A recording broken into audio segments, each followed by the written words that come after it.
Students, class 12 subject physics का हमारा lecture number 3 है बेटा।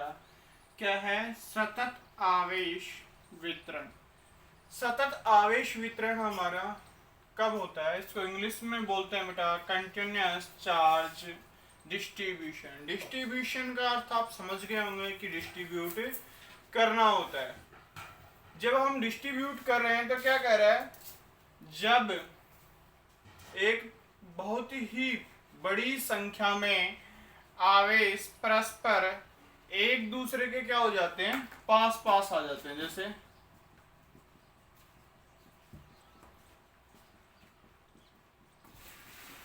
ये सारे प्लस में है बेटा,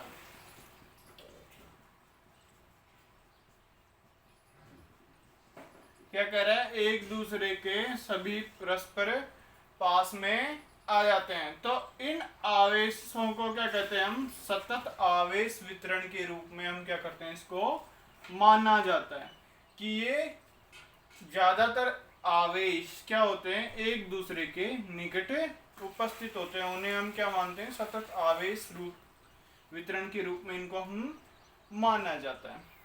क्लियर? कि सतत आवेश के रूप में सतत आवेश वितरण क्या हो जाता है? हम आवेश के रूप में मान रहे हैं। अब इनको हम डिस्ट्रीब्यूट करते हैं। डिस्ट्रीब्यूट करेंगे तो डिपेंड करता है कि किस कंडीशन में कौन सा आवेश है। अगर हम रेखा के अकॉर्डिंग लेंगे, लेंथ के अकॉर्डिंग लेंगे तो क्या हो जाएगा? रेखीय आवेश घनत्व हो जाएगा। एरिया का लेंगे तो वो पृष्ठीय हो जाएगा, और वॉल्यूम का लेंगे तो बेटा क्या हो जाएगा? वो आयतन का हो जाएगा हमारा। तो क्या कह रहे हैं हम? मान लेते हैं हम, माना 1 nano coulomb. 1 nano coulomb is equal to बेटा कितना होता है? 1 नैनो कूलम।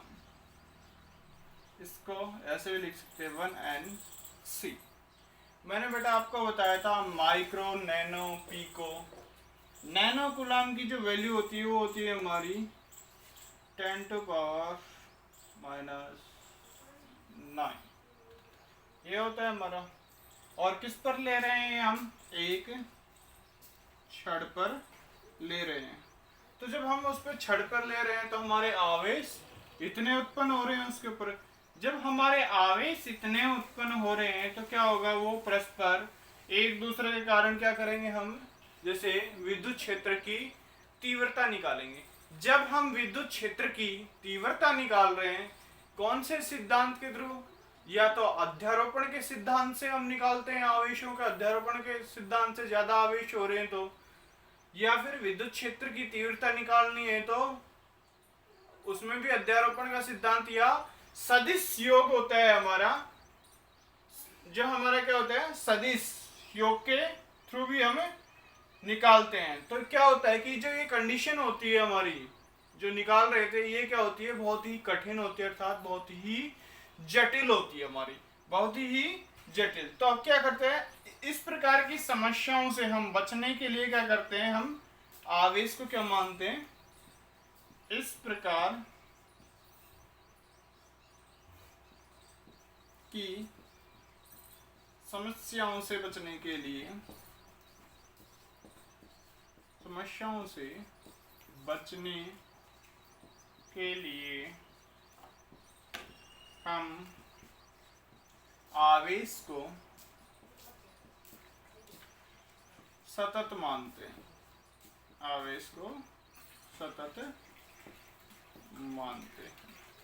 क्या कर रहा है बेटा? आवेश को हम क्या मान रहे हैं? सतत मान रहे हैं।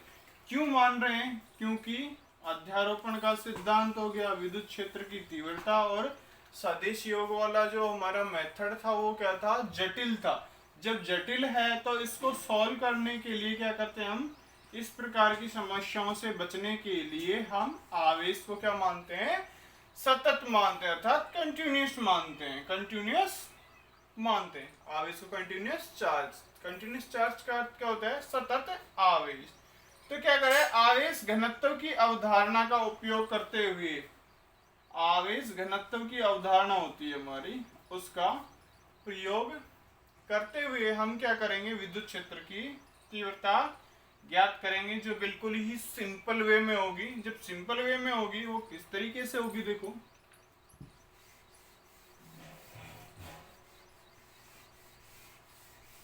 एग्जाम्पल बता देता हूँ आपको। ये कोई, ये क्या है, आर है बेटा, और ये क्या है, lambda d x is equal to D q. इससे क्या बोलते हैं हम, लीनियर चार्ज डेंसिटी। सेकेंडली हम मान लेते हैं कोई भी बॉक्स, ये भी क्या हो गया, आर। जब ये आर हो गया तो क्या जाएगा हमारा, sigma D A upon D Q. ये हो गया हमारा।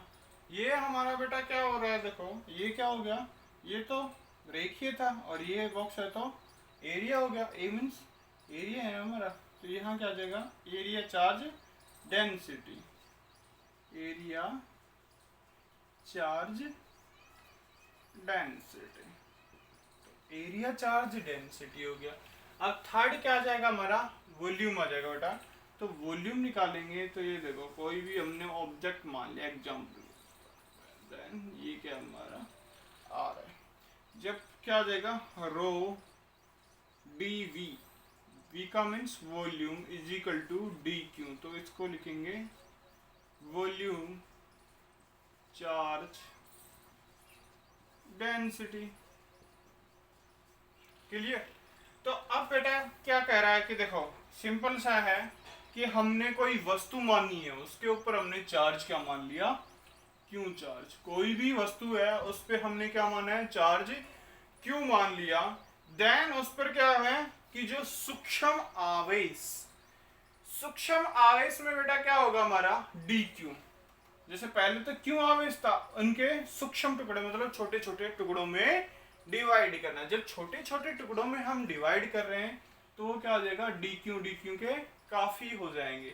अगर हम किसी के भी अकॉर्डिंग अगर डी क्यू पे निकालेंगे तो हमें जो अगर एरिया ले रहे हैं तो हम एरिया भी स्मॉल में ही लेंगे, टुकड़ों में लेंगे डी ए में। इसी प्रकार अगर रेखीय में लेंगे तो उसमें भी, और वॉल्यूम में भी लेंगे तो इसमें भी। इसीलिए मैंने बेटा डीवी लिया है डायग्राम के अंदर। यहाँ तक मेरे हिसाब से क्लियर होना चाहिए। अब क्या करें, जब आवेश होते हैं हमारे एक रेखा में विचरित होंगे वो क्या कहलाएंगे, एक रेख मतलब कि एक रेखीय आवेश। सेकेंडली अगर दो दिशा में 1 एंड 2, एक्स एंड वाई, ये सिर्फ एक्स में, ये एक्स एंड वाई में है। देन ये किस में, x y and z, x y and z. तो ये क्या आ जाएंगे हमारे, द्विविमीय हो जाएंगे, और ये क्या हो जाएंगे हमारे, त्रिविमीय। एक विमीय क्या अर्थ हो गया हमारा, लंबाई के अकॉर्डिंग, दूसरा लंबाई गुना चौड़ाई के अकॉर्डिंग, तीसरा लंबाई गुना चौड़ाई गुना में ऊंचाई के अकॉर्डिंग। तो दूसरे को कहेंगे हम पृष्ठ आयतन, दूसरे को कहेंगे हम द्विविमीय। द्विविमीय को बेटा हम क्या कहते हैं कि जो क्षेत्रफल के अनुदेश होगा उसे हम कहेंगे पृष्ठ आवेश घनत्व, सरफेस चार्ज डेंसिटी कहते हैं। क्लियर। थर्ड आ जाएगा फिर हम त्रिविमीय को वॉल्यूम वाला कहेंगे। अब मैं बताता हूँ बेटा, एक एक आपको समझाता हूँ कि लीनियर चार्ज डेंसिटी क्या होता है, एरिया चार्ज डेंसिटी क्या होता है, वॉल्यूम चार्ज डेंसिटी क्या होता है हमारा। क्योंकि आगे जब हम सॉल्व करेंगे जैसे भी, तो इसमें इनके फॉर्मूले का यूजेस होगा।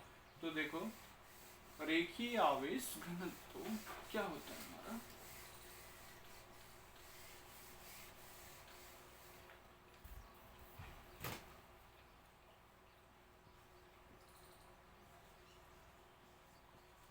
रेखीय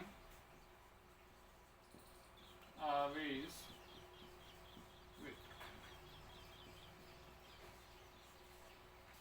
रेखीय आवेश वितरण मतलब रेखा के अकॉर्डिंग आवेशों का डिस्ट्रीब्यूशन करना। सिंपल सा है रेखीय आवेश वितरण कि रेखा के अकॉर्डिंग आवेशों का वितरण करना अर्थात डिस्ट्रीब्यूशन करना। जब इनका आवेशों का हम डिस्ट्रीब्यूशन करेंगे तो क्या कर रहा है, आवेश हैं वो हमारे लंबाई के अनुदिश या एक रेखा के रूप में क्या होंगे, वितरित होंगे। तो इसमें क्या लिखेंगे, जब आवेश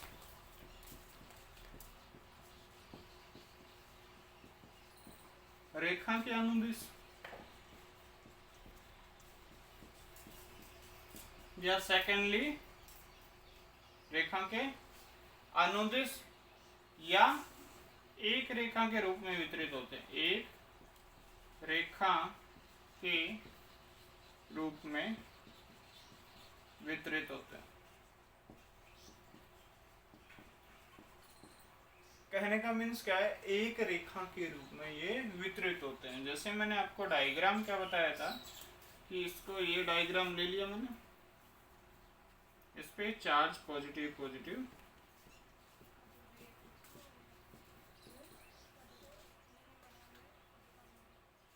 ये हो गया हमारा। देन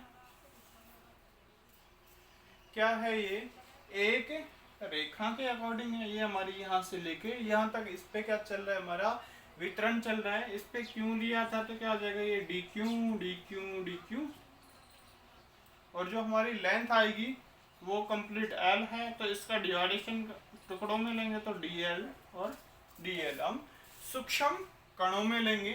तो ये था हमारा क्या था, रेखीय आवेश घनत्व।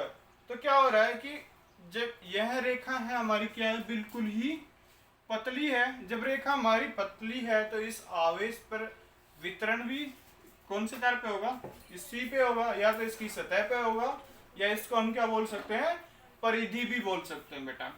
क्लियर। जब हम इसको परिधि भी बोलेंगे तो क्या हो जाएगा हमारा, देखो इसकी डेफिनेशन हम क्या कह सकते हैं कि जब आवेश एक लंबाई के अनुदिश या एक रेखा के रूप में वितरण होते हैं तो क्या होगा कि यह रेखा बहुत ही पतली मानी जाती है, बहुत ही पतली मतलब बिल्कुल बारीक मानी जाती है। तो इसकी सतह पर क्या होता है, वितरित माना जाता है, मतलब इसकी सतह पर जो सरफेस एरिया है उस पर वितरण किया जाता है, रेखा के एरिए पे, ना कि पृष्ठ के एरिए पर इसका वितरण नहीं किया जाएगा। तो क्या कह रहा है कि इस प्रकार के आवेश वितरण को ही हम क्या कहते हैं, रेखीय आवेश वितरण कहते हैं। तो इसका रेखीय आवेश वितरण का फॉर्मूला बेटा, रेखीय आवेश वितरण को किससे, लैम्ब्डा से डिनोट करते हैं। तो क्या हो जाएगा हमारा फॉर्मूला, रेखीय आवेश वितरण। तो रेखीय आवेश वितरण बेटा हमारा क्या होगा, लैम्ब्डा इज इक्वल टू, अब हमने क्या माना था, आवेशों को सूक्ष्म कणों के रूप में माना था। तो सूक्ष्म कणों में माना था तो क्या आ जाएगा बेटा, डी क्यू। जब डी क्यू हो रहा है तो लेंथ है हमारी, तो उसको भी हम सूक्ष्म मानेंगे, तो क्या हो जाएगा बेटा, डी एल हो जाएगा। तो अगर हम d q is equal to क्या करेंगे तो ये क्या हो जाएगा, cross multiplication lambda dot d l. अगर हमें कोई भी वैल्यू दी होगी तो हम इसको फाइंड आउट कर देंगे बेटा। अगर डी क्यू दे रखा है तो हम डी एल फाइंड आउट कर देंगे, या डी एल और डी क्यू दे रखा है तो लैम्ब्डा फाइंड आउट कर लेंगे। तो ये तो था बेटा हमारा रेखीय आवेश वितरण। तो इसका मात्रक क्या हो जाएगा बेटा, मात्रक के ऊपर भी डिपेंड करता है जी। इसका मात्रक हमारा क्या हो जाता है, कूलम पर मीटर। चार्ज क्या है, कूलम इसका, और लेंथ का क्या आ जाएगा हमारा, मीटर आ जाता है। यहां तक क्लियर हो जाना चाहिए। देन हम सेकंड करवाएंगे हम आपको पृष्ठ आवेश वितरण। सेकंड है आपका पृष्ठ आवेश वितरण।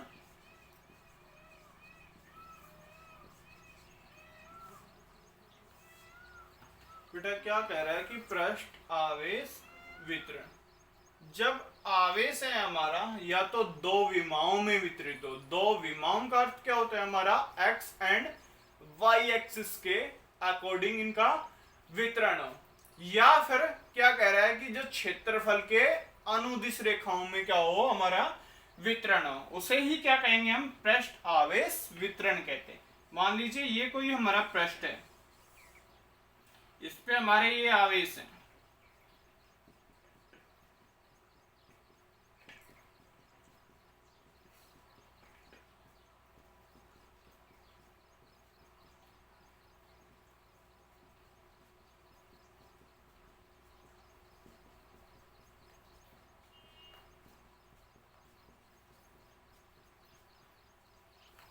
ये क्या थे हमारे पृष्ठ आवेश वितरण।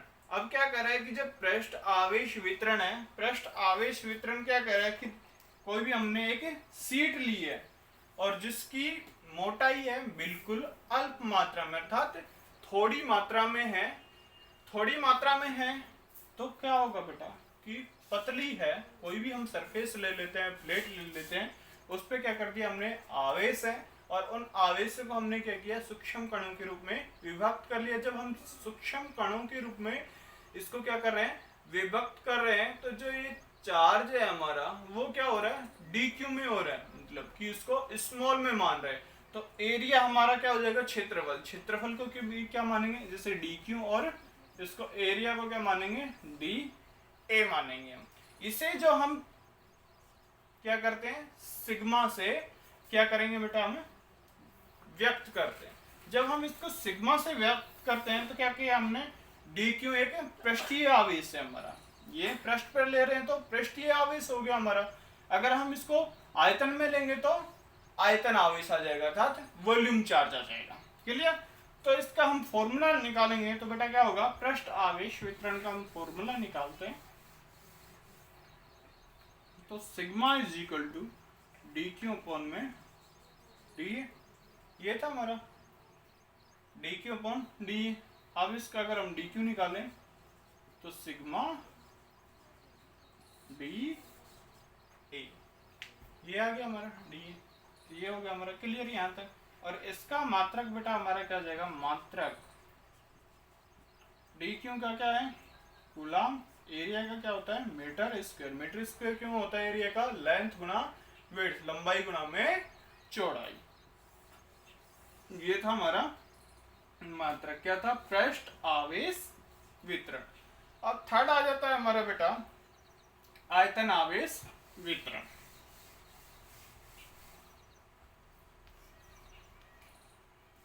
आयतन आवेश वितरण। आयतन आवेश वितरण कहाँ निकालेंगे बेटा, कोई भी अगर हम बॉक्स ले रहे हैं उसकी लेंथ, विड्थ और ब्रेड्थ, कोई भी मतलब बॉक्स होगा उस पे ही निकलेगा। तो देखो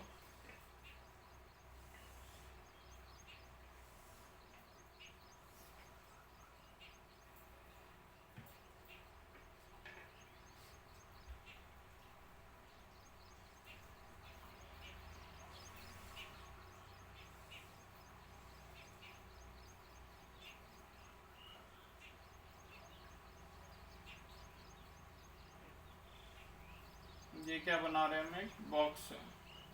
ये तो बन गया बेटा हमारा बॉक्स। जब हमारे बॉक्स बन रहा है इस पे क्या हो रहा है, हमारे आवेश हैं, जैसे पॉजिटिव पॉजिटिव,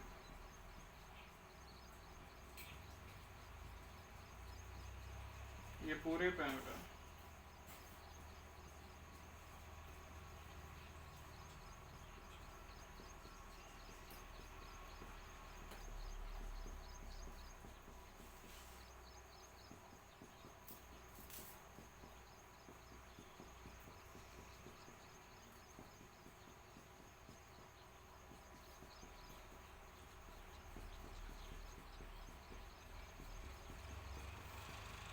देखो ये एक्स हो गया, ये वाई हो गया, ये जेड हो गया हमारा।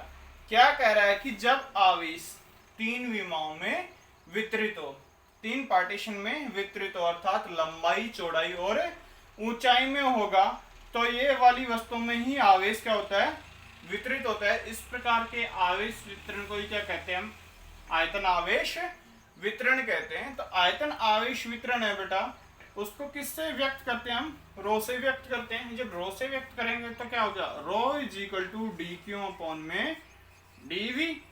तो D Q upon D V है हमारा, तो क्या आ जाएगा यहाँ पे, डी क्यू निकालेंगे तो रो डी v।